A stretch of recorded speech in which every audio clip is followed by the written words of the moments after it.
Hello everyone, Charles Watts here, the Arsenal correspondent at Goal, joining you the day after Arsenal's pretty bad defeat against Manchester City in the Carabao Cup quarter-final. Like I said in my last video after the Everton game, I am actually off this week, so I wasn't at the game.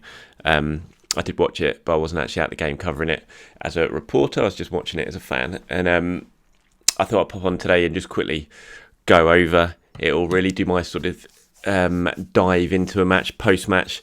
Look at what Mikel Arteta said in his press conference and look a little bit ahead to the Chelsea game. I do get back to work on Boxing Day, so I will be at the Chelsea game at the Emirates. But until then, if you notice, I'm pretty quiet on social media or I'm not uploading as many videos on here. That's why, because I'm having a little bit of family time in the build-up to Christmas, getting ready for that big day with two young kids downstairs, who you may well hear at some point during this video charging up the stairs to interrupt me. If you do, apologies. But yeah, just a bit of downtime, but I will be back on Boxing Day for the game against Chelsea. Right, let's start. Where do we start? Another Arsenal game, another Arsenal defeat, a heavy one at that, losing 4-1 to Manchester City in the Carabao Cup last night. I mean, I've got to start on one of the big mistake for me, starting Runarsson in goal. Now, I don't want to be too bad on the kid. Well, he's not even a kid, he's 25 to be honest. But he looks so way off being an Arsenal standard player, it's unreal. And I'm not just saying that on last night, I've said it before. I said it in the Europa League games, even though Arsenal have won those games in the Europa League with Runarsson in goal, we haven't conceded too many goals. He still looked very, very suspect, and all red flags have been waving. And last night only added to that feeling that Arsenal have really got to do something when it comes to the goalkeeper. And it's the worst thing because you don't want to spend any money. But I tell you what, if Bernd Leno gets injured, say Leno gets injured for 3 months and Runarsson has to play in goal for 3 months in the Premier League, Arsenal, it might well cost Arsenal relegation the way things are going this season. And so it is something they really need to address. You can't give someone time who is clearly way below the standard needed, and everything we've seen from Runarsson so far, it suggests he is way below the standard Arsenal need. It was a big mistake for Mikel Arteta to start him yesterday. I'm not quite sure why he did, when you consider that well, I'll take that back. I probably do know why he did, just because the league's obviously so important. You want to protect Bernd Leno at all costs right now. But I suppose if you wanted to do anything, you wanted a decent chance of winning that game last night, you should have started Bernd Leno like you did against Liverpool in the previous round.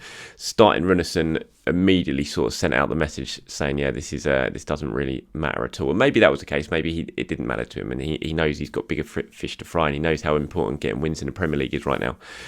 So that was perhaps behind his decision. Speaking about it after the game, he said that he needed to give Runarsson minutes, that he hadn't let anyone down in the Europa League. He's a decent keeper, and it was his, he deserved his chance to play, but I'm not sure about that. I think if you're playing against Manchester City, if you're playing in the kind of run that Arsenal are in right now, where you desperately need some sort of result, to play a goalkeeper against the best team, or one of the best teams in England, in Europe, who is pretty substandard, then it's going to come back to bite you, and that's what they did yesterday. Look, the first goal, defending was awful. The centre-backs should have marked Jesus much better, but what Runarsson was doing, that was landing 4 yards out, and he dived behind the ball. He should have been all over that cross. And then the second one, we all saw it. There's no point going over that. We all saw how much of a mistake it was, and I still think the third one he could have done better as well. He went down very, very easily and made the finish a lot easier than it should have been for Foden.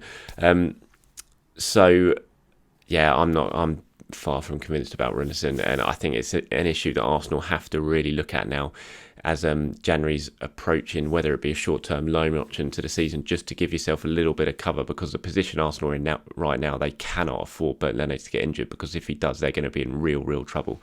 If Runarsson has to play in goal for a sort of significant period of time, like last season, imagine that. Imagine Runarsson coming in at the same stage this season as Emi had to last season, and basically seeing the season out. It would be really dodgy situation for Arsenal, and I think they've got to look at it in January, because I'm not sure you can go into the second half of the season with Runarsson as your backup goalkeeper.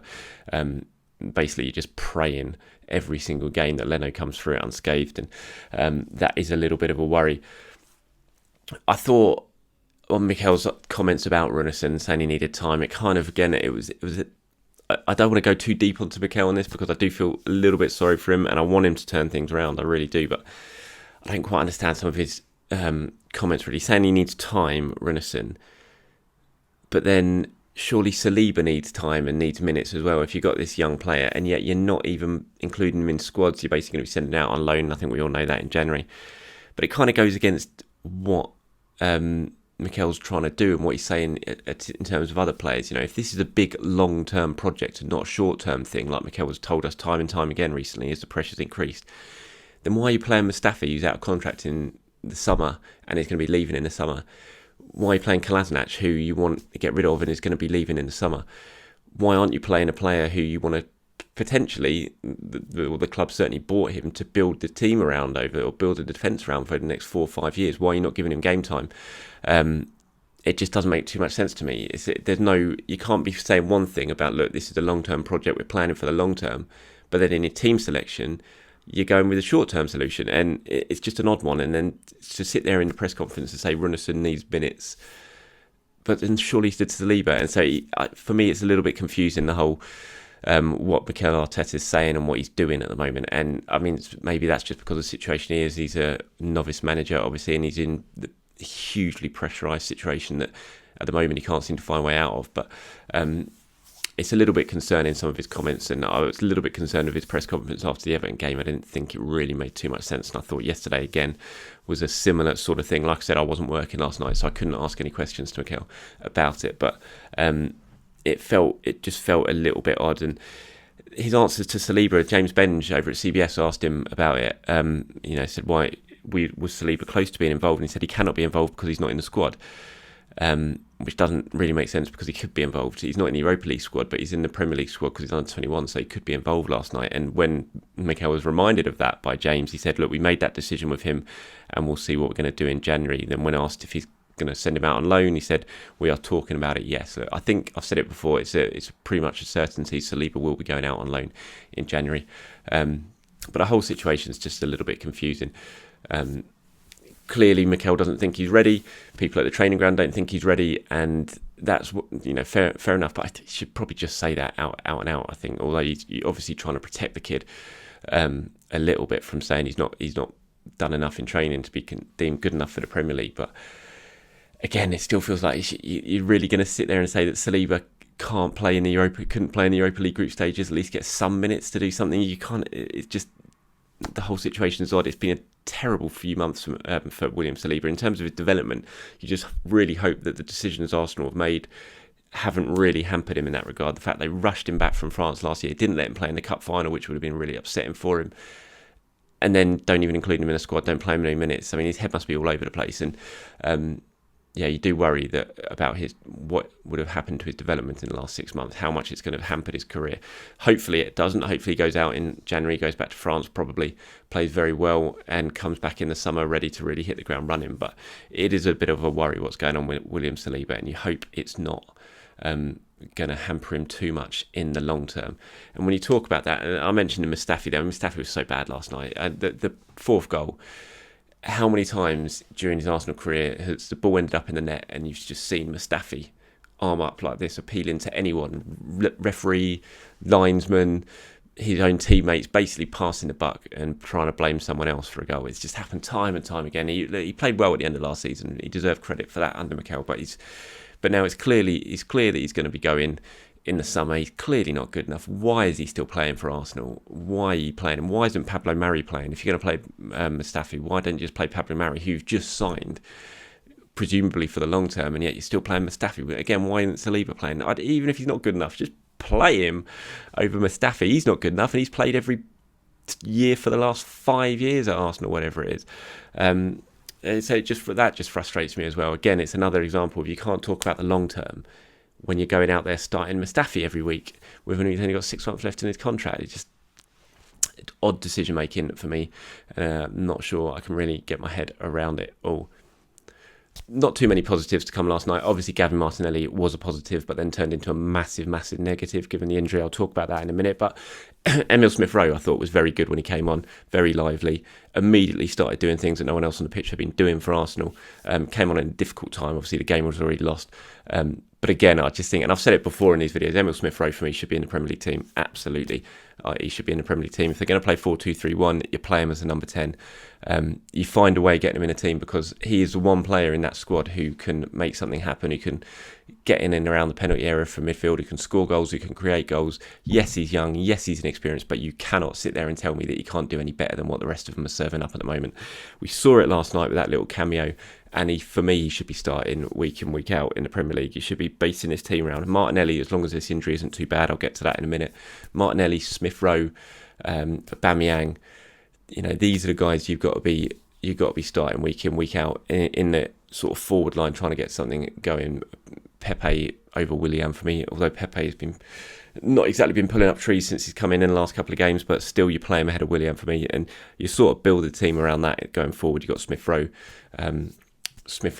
adding the creativity from the middle. You've got Martinelli in his absolute energy and drive and passion and quality out on the left, Pepe on the right, Aubameyang the central striker. For me, that should be the front four for Arsenal going forward if you're going to play 4-2-3-1 absolutely all day long for me. Just on Gabriel Martinelli, as I said, was a massive positive last night, turned into a huge negative when he got his injury. I think that moment when he went down, he had his head, he was lying on the ground, he had his head over his shirt. We were all just sitting there like this. No. It was really, really worrying. It was good to see him get up and sort of walk it off and get to half time. Why he came on again at half time for the second half, I have no idea. I know the type of guy that Martinelli is. I know he would have been in that change room saying, look, I want to play, I'm fine. But you take the decision out of his own hand. That was a nasty clash. You saw how much pain he was in. It just felt like a really odd decision, given what happened with Thomas Partey recently, even with David Luiz when he sent him back on against Wolves. Just an odd decision for me. And to see him go down again like 2 minutes into the second half was worrying. Mikel after the game said it was a really bad kick on his shin and it was swelling up and he could not continue. At half time he was pushing, he was saying he was completely fine, that he wanted to carry on. He had a scar that wasn't open and he wanted to try, so he gave him the opportunity to try, and when he was on the pitch he was uncomfortable, so it was an easy decision to take him off. So that's explaining why he was put back on. Again, for me, it's just you're letting the player decide there. I think you got to take the decision out of the player's hand a little bit, especially in his situation when he's been out for so long, when he's just come back. You don't want to take any risks with him. But then talking about his performance, he says he has a unique energy and a way to transmit his passion for the game. He plays the game in a different way to any other player. It's hard to compare him, but what I have to say is it's great to have him back. It's fantastic, it's brilliant. It says to bring that experience, that fight, to play against his opponent after such a long time out in the way he did in the first half, it's something to be really proud and happy about. And it is. I mean, he is someone you want to protect at all costs, wrap him up. That's why you don't send him back out in the second half when he's just had that nasty injury. But he is one of the sort of green shoots that you can hold on to and think, come on, second half of the season, can it be better? What can Arsenal do to make it better in the second half of the season? And play Gabriel Martinelli is certainly one of them, because what he brings, I mean, he just puts the rest of his teammates to shame. And it's shameful, really, that a 19-year-old kid can do this, can come on and immediately put everyone else to shame with his passion, with the way he just chases everything down, his work rate, his intensity, everything that all the other Arsenal, well, not all, most of the other Arsenal players are missing. And yet, he can do it. And so that does put it to shame.